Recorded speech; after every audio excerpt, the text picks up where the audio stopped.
Flamengo e esse trabalho que o Renato vem realizando. Então, assim, passa muito pela qualidade dos jogadores, mas também essa vitória passa pelo trabalho que o Renato teve com esses atletas durante um período, né, de quase 10 dias que o Flamengo não jogou, e essa confiança que ele conseguiu resgatar de alguns atletas que estão sendo muito importantes nesse momento. O Michel, principalmente, né, Léo? É impressionante a partida aí que ele fez e a confiança que ele tem agora. E você vê, no primeiro gol, a cabeçada, consciente, olho aberto, sabendo, não é que ele cabeceou de qualquer jeito, não. Ele estava muito bem colocado, mas também a execução do gesto técnico muito boa.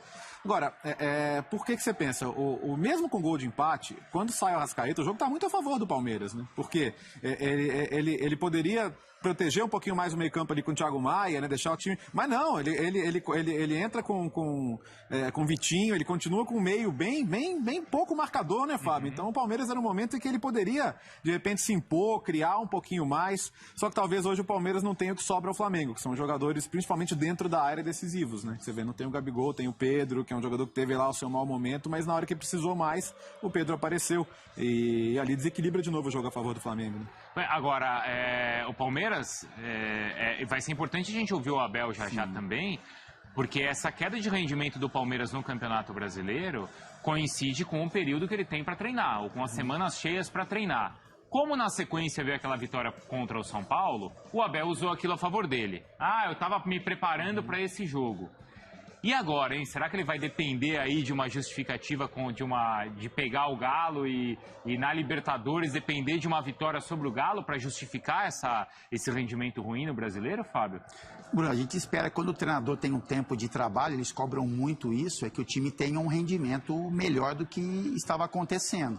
E não foi o que aconteceu com relação ao Palmeiras hoje. Foi um jogo equilibrado no primeiro tempo, o Palmeiras em alguns momentos, depois após a saída do Arrascaeta, também teve um controle do jogo, assim como o Léo colocou, mas não conseguiu converter isso em oportunidades de gol, com chances mais claras, e aí foi dando ao Flamengo espaço, e o Flamengo, com a sua qualidade, com o momento que a gente já colocou, principalmente do Michael e do Pedro, acabaram concluindo em gol as chances que o Flamengo tinha. Então, assim, uma vitória importantíssima do Flamengo. O Abel vai ter que dar algumas explicações. Eu acho que é uma derrota que mexe com um pouco do dia a dia, porque o Palmeiras continua na briga pelo Campeonato Brasileiro, mas foi um jogo muito abaixo do que esperava o torcedor palmeirense. Mexe com a tabela, né, Bruno? Desculpa, são 7 pontos pro Atlético já. 7 pontos, então.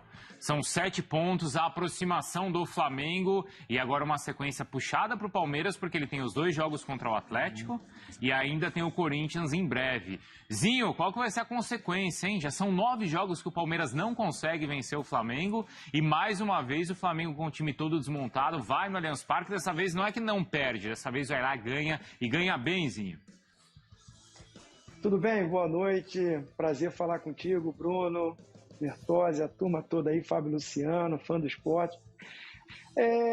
Assim, me decepcionou muito o Palmeiras hoje. Eu tinha uma expectativa muito boa para o jogo, porque além de ser em casa, né, no Allianz Parque, como já foi falado pelos companheiros, tempo para treinar, tempo para trabalhar. Na verdade, jogadores que ficaram fora, Gustavo Gomes, o Everton, goleiro. O Flamengo tinha muito mais jogadores fora, né, jogando com as seleções e sem contar as contusões. Muito desfalcado. A expectativa era de um domínio, de uma imposição, de um protagonismo do Palmeiras, que não acontece. Me chama a atenção isso.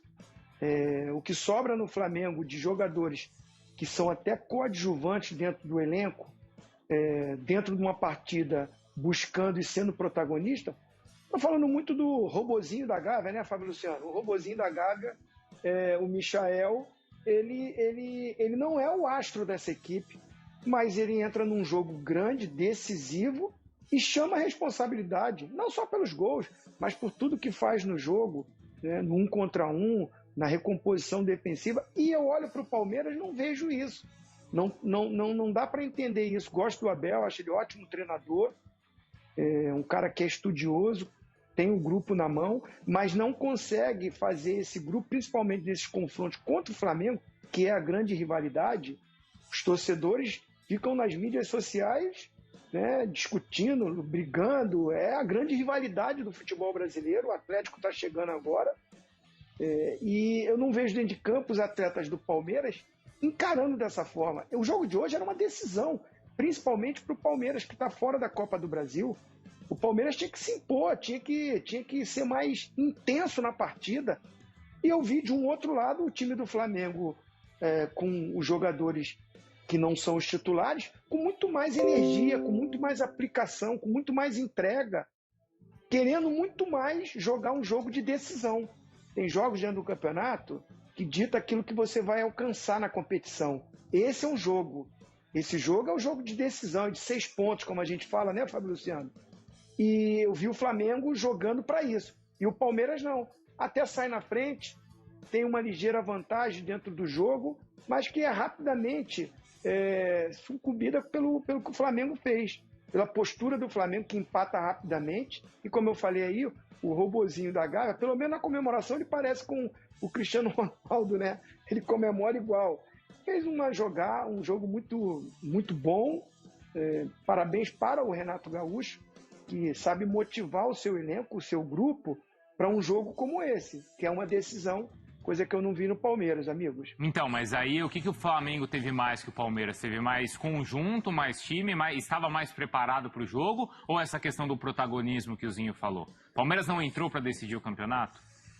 Você acha que faltou isso, Fábio? Não, deveria ter entrado, né? Com esse perfil, com essa vontade de enfrentar um adversário direto pelo título brasileiro, mas que vinha com muitos problemas, né? Eu acho que muda um pouco o panorama do jogo. O Palmeiras começa um pouco melhor, faz o gol, mas sofre um gol muito rápido, né? Então, sabe aquela ducha de água fria mesmo que a gente fala? Então, se o Flamengo não conseguisse fazer o gol tão rapidamente, talvez o Palmeiras conseguiria encontrar alguns espaços ali, poderia ter a gente olhar para o jogo de uma outra forma, mas o Flamengo ele tem muito isso, né? Isso há algum tempo, que o Flamengo, quando ele faz um gol, ele busca o segundo, e quando ele sofre, ele usa esse momento também de desconcentração do adversário para tentar criar suas chances também. E aí passa, pelo que o Zinho falou, que a gente já conversou, o Flamengo tem hoje... o Flamengo era muito questionado com relação ao elenco, né, Bruno? Uhum. Então, assim, a gente olhava para o Flamengo como um time de 11, 12 jogadores, e aí olhava para o Palmeiras, então era um elenco mais qualificado, jogadores que entravam em campo e conseguiam suprir as expectativas, e o Flamengo com o Renato, ele muda isso. Então, o Flamengo hoje, ele não tem só 11 jogadores, ele tem um elenco qualificado. Então, ele tem uma boa dupla de zaga, mesmo sem o Rodrigo Caio, o Gustavo Henrique e o Bruno Viana estão tendo boas atuações. Ele tem o Michael como seu ponto forte no momento, tem o Vitinho quando entra, o Vitinho entra muito bem, o Isla quando está fora, o Mateuzinho, o Rodinei. Então, hoje o Flamengo, nas mãos do Renato, eu gosto de frisar bem isso, tem um elenco, e mostrou isso hoje. O Flamengo mostrou que tem um elenco qualificado e não só 11 jogadores. Só eu queria completar um pouquinho do Michael, a gente vai falar bastante sobre ele, mas o Michael, assim, ele nos encanta, porque mesmo jogando bem ou mal, pela história de vida dele, e eu sempre falei isso, eu admiro muito, ele parece que é sempre o último jogo da vida, né? Então ele faz um gol, de repente quando um outro jogador vai se acomodar, bom, eu já fiz o meu gol, já dei conta, né, já dei o meu recado para o meu treinador, ele luta o tempo todo. Então ele corre, ele marca, ele busca a jogada, ele erra, ele acerta. Isso quando ele está jogando bem ou mal. Então esse é um cara que não se entrega e vem colhendo os frutos. Bruno, quando o Flamengo parou lá atrás, o Flamengo jogou com um time reserva, um time de meninos, e ele pediu para jogar, ele pediu para mostrar o seu valor ali, que ele precisava se preparar para quando chegasse o momento dos jogadores principais, que esses jogadores chegassem ao Flamengo para atuar, ele estaria em uma condição melhor. Então ele está colhendo hoje os frutos que ele mesmo plantou. Ô Zinho, eu vou perguntar já para você